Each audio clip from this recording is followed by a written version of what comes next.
Il faut saluer l'élection des plus de 60 députés LR. Ça montre qu'il y a toujours un socle sur ces valeurs du gaullisme.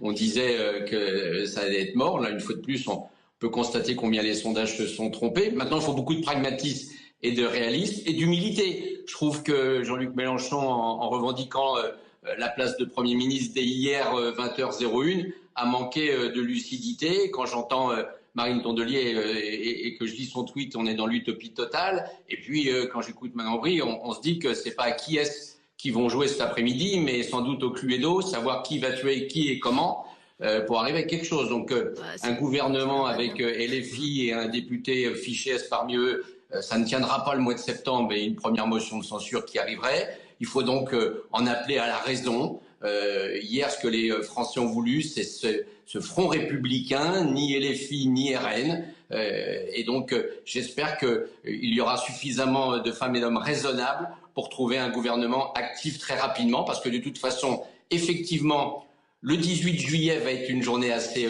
jour de vérité avec l'élection du président ou de la présidente de l'Assemblée nationale. Ça ne sera pas un LFI, ça ne sera pas un RN. Donc on verra bien dans quelles conditions il est élu. Dès cette semaine, on connaîtra la composition arithmétique des groupes et ça, c'est essentiel. Et puis j'espère que le travail parlementaire va pouvoir reprendre dès début septembre. Et c'est là où on verra comment le gouvernement arrive à tenir la route.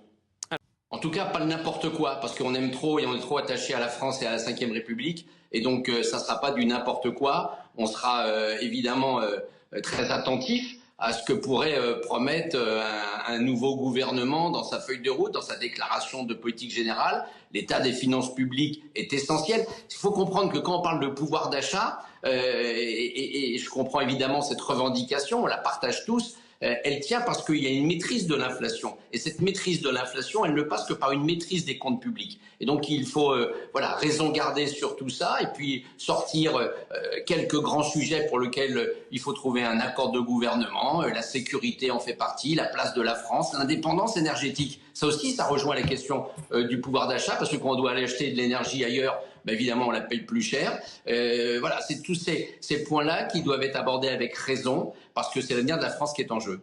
Merci.